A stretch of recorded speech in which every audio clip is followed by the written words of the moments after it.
Hi అండి, నమస్తే. నమో వెంకటేశాయ.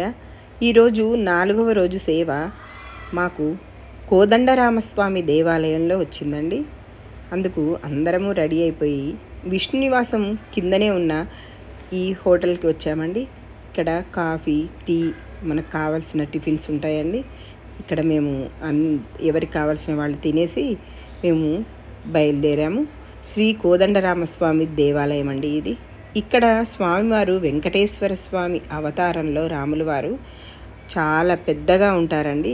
ఎక్కడా లేని విధంగా చాలా ఎత్తులో రాముడు, సీత, లక్ష్మణుడు, హనుమంతుడు ఉంటారండి. చాలా బాగుంటుంది ఈ గుడి.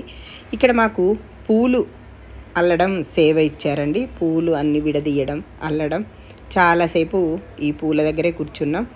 ఇక్కడ స్వామివారికి వెంకటేశ్వర అవతారంలో ఉంటారు కనుక అలంకారం బాగా చేస్తారండి పూలతో. అందుకని రోజు ఇన్ని పువ్వులు అలంకరిస్తారు. ఇక్కడ ఈ గుళ్ళోనే రావి చెట్టు కూడా చాలా పెద్దది, పురాతనమైన రావి చెట్టు అటండి. ఈ రావి చెట్టు చుట్టూరు పిల్లలు లేని వాళ్ళు 9 చుట్లు తిరిగి దండం పెట్టుకుంటే తప్పకుండా పిల్లలు కలుగుతారని ఇక్కడ వారి నమ్మకం అండి.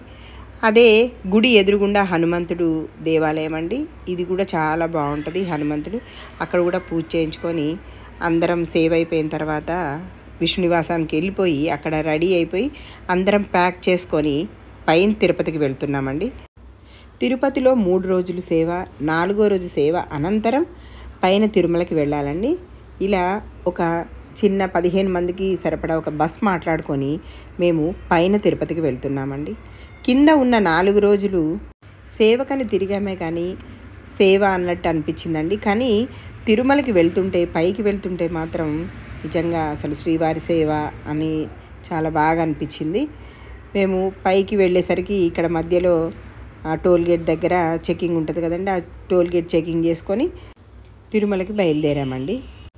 పైన తిరుమలకి వెళ్ళిన తర్వాత సదన్లో ఈ 15 మంది వెళ్ళిన వాళ్ళని కింద చూసినట్టే మళ్ళీ పైన కూడా చెక్ చేసి మళ్ళీ మనకి ఆధార్ కార్డులు చూసుకొని మనకి ఫొటోస్ తీసి మనకి ఐడెంటిటీ కార్డులు ఇస్తారండి. పైకి వెళ్ళిన తర్వాత మేము సాయంత్రం ఈవినింగ్ 5:30 అయిపోయిందండి. పైకి వెళ్ళేసరికి మేము సదన్లో రిపోర్ట్ చేయగానే అక్కడ ఉన్నవాళ్ళు సాయంత్రం ఒక 3 గంటలు తిరుమల పాత అన్నసత్రంలో సేవ చేస్తారా అని అక్కడ వారు అడిగారండి. మనం సేవ చేయడం కోసమే కదండి వెళ్ళింది అని మేము ఆల్రెడీ ప్యాకింగ్ అంతా ఉన్న లగేజీ మొత్తం సదన్లో పెట్టేసి మేము అన్నదానానికి వెళ్ళిపోయి అక్కడ ఒక 3 గంటలు సేవ చేసుకొని సదన్కి వచ్చామండి. సదన్కి వచ్చిన తర్వాత లాకర్స్ తీసుకొని అప్పుడు అన్నీ సదిరేసుకున్నాం. చాలా బాగా అనిపించింది అన్నదాన సత్రంలో సేవ చేయడం. అది కూడా పాతదండి. నా చిన్నతనాన అక్కడే భోజనాలు పెట్టేవారు. మేము ఆ రోజు 3 గంటలు అక్కడే సేవ చేసుకున్నాం. మీకు ఈ వీడియో నచ్చినట్టయితే లైక్, షేర్, సబ్స్క్రైబ్ చేయండి. కామెంట్ చేయడం మర్చిపోకండి. నమో వెంకటేశాయ. నమస్తే.